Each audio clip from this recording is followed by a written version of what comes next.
What if the questions we ask about life are older than empires, older than kings, older than memory itself? What if the answers lie not in distant stars, but in the choices we make today? Why do some philosophies celebrate the fleeting pleasures of the world, while others seek the quiet depth of the soul? From the material certainty of Charvaka to the luminous humanism of Rabindranath Tagore, Indian thought has wrestled with the same eternal mystery. How should we live? And perhaps, in understanding their journey, we might uncover the map to live fully ourselves. In the earliest currents of Indian thought, Charvaka emerged as a startling and fearless voice, a philosophy that dared to look unflinchingly at the world as it is. They turned away from the invisible, the promised rewards of an afterlife, the unquestioned authority of sacred texts, insisting instead that life is immediate, tangible, and irrefutably transient. For Charvaka, truth was not a matter of faith or speculation. It was rooted in perception, in the evidence of the senses, in what could be felt, heard, and observed. Pleasure, far from being a frivolous indulgence, became a measure of existence itself, a gauge of what it means to be truly alive in a fleeting world. In this embrace of the sensory, the ephemeral, and the material, they invited a radical honesty to confront mortality, to see life in its raw clarity, and to engage fully with the here and now. Yet their rejection of divine authority was not a call to shallow hedonism. Beneath their critique of ritual and piety lay a profound ethical inquiry that resonates even today. If this life is all we have, if the future holds no guarantees, how then should we live? How do we balance desire and restraint, joy and responsibility, self and society? Charvaka challenges us to reckon with existence in its most immediate form, demanding courage not only to seek pleasure, but to confront the weight and beauty of a world without illusions, a world where meaning must be carved from the lived experience itself. While Charvaka anchored itself in the immediacy of the senses, the Upanishads looked inward, seeking a reality that transcended the visible. Emerging between 800 and 400 before Common Era, these texts whispered of a hidden unity beneath the multiplicity of the world, a single eternal essence, Brahman, that underlies all forms, all lives, all experiences. The sages asked, what is the self, and how does it relate to the cosmos? Vedantic thought, the Atman, the innermost self, was not merely a consciousness trapped in flesh, but a spark of the eternal, reflecting and refracting the infinite within each being. Life, then, was not only to be observed, but understood as part of a vast unfolding web of existence. Joy, suffering, birth, and death were threads woven into the same tapestry, each moment holding both transience and transcendence. The Upanishads did not offer simple answers. They posed an invitation to contemplation, meditation, and ethical living, suggesting that through self-knowledge, one could pierce the veil of illusion, or Maya, and glimpse the timeless flow that connects all things. Here, philosophy became a lived experience, an inner journey, dialogue between the finite and the infinite, where the question was no longer what can I perceive, but who am I, truly, beyond the body, beyond the senses, beyond the fleeting. While the Upanishads guided seekers toward the ultimate reality within, other schools turned their gaze toward the terrain of human experience. The challenges of navigating a world both alluring and treacherous, Nyaya and Vaisheshika, with their meticulous exploration of logic, perception, and the taxonomy of reality, offered more than abstract reasoning. They mapped the very scaffolding of thought, revealing how clarity in understanding becomes the foundation for ethical and purposeful action. Their inquiries were a reminder that to navigate the world with integrity, one must first see it clearly, untangling illusion from fact, subtle perception from careless assumption. Samkhya, with its profound dualism, opened a window into the hidden architecture of existence, distinguishing Purusha, the silent witness of consciousness, from Prakriti, the restless, ever-changing material cosmos. In this interplay, life is neither mere chaos nor preordained fate. It is a continuous dance, a dialogue between the observer within and the forces that shape the unfolding world. Yoga then arose as the lived expression of these insights, transforming philosophy into practice. Through posture, breath, and disciplined attention, it offered a path to harmonize the body, mind, and spirit, cultivating a steady presence amid the ceaseless turbulence of desire, distraction, and uncertainty.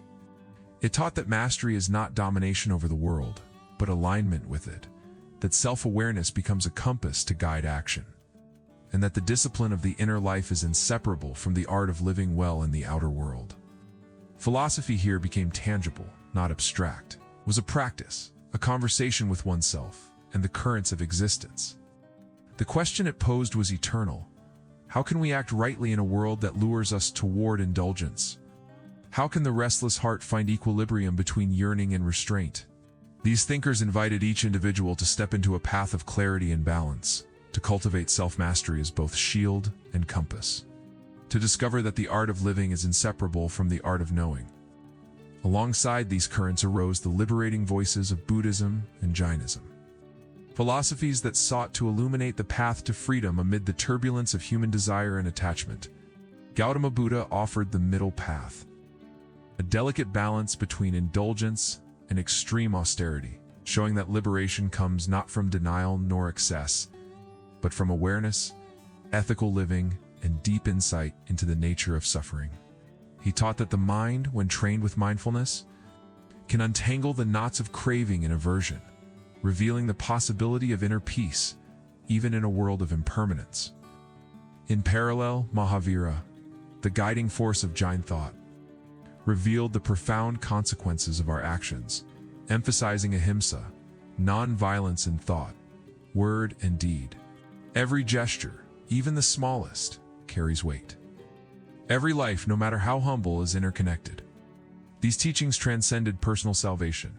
They were social philosophies, frameworks for living ethically in a shared world. They asked enduring questions. How do we cultivate compassion that extends beyond ourselves? How can we live with integrity when every action ripples through the lives of countless beings?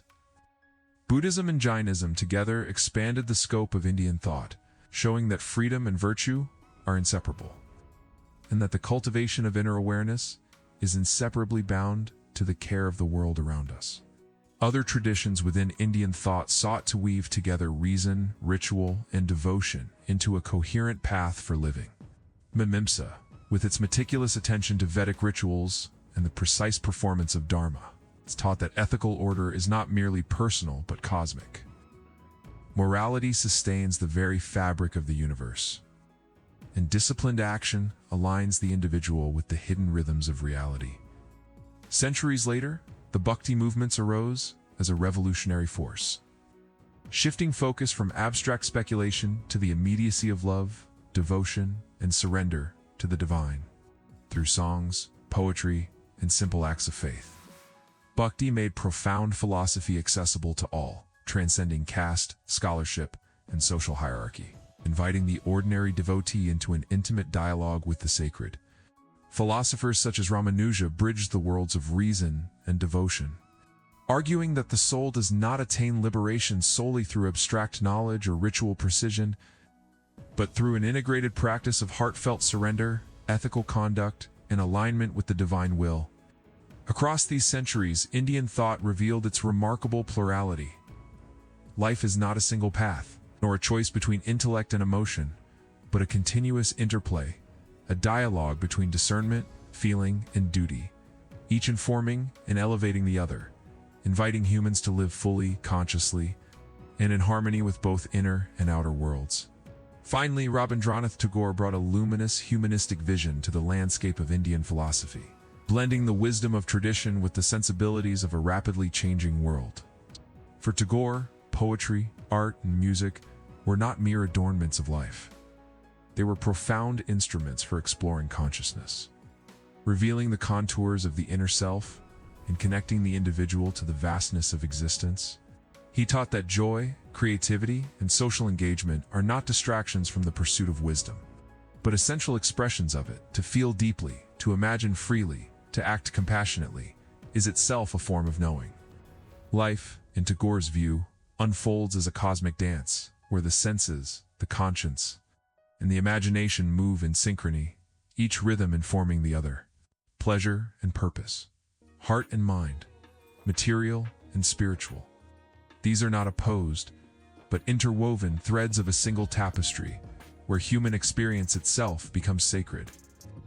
Modern research in psychology and neuroscience confirms what Tagore intuited: cultivating creativity, empathy, reflection, and emotional attunement strengthens the mind, nurtures resilience, and enhances well-being. In his vision, the age-old questions of meaning, duty, and self-realization converge with the modern quest for human flourishing, offering guidance that is at once timeless and urgent, intimate and universal, an invitation to live fully, harmoniously, and with conscious awareness of the infinite possibilities within each moment. From Charvaka's materialism to Tagore's humanism, Indian philosophy invites us to explore the full spectrum of life, to question, to feel, to act, and to reflect. Pleasure and purpose, duty and joy, body and spirit, they are not contradictions, but threads in the same tapestry. The challenge is timeless. How will you live? Will you embrace life with awareness, cultivating balance between the ephemeral and the eternal? The philosophies of India are not relics of the past, they are mirrors, asking us to look deeply, to act wisely, and to live fully. Perhaps the greatest insight of all is that life itself is the philosophy we practice, moment by moment.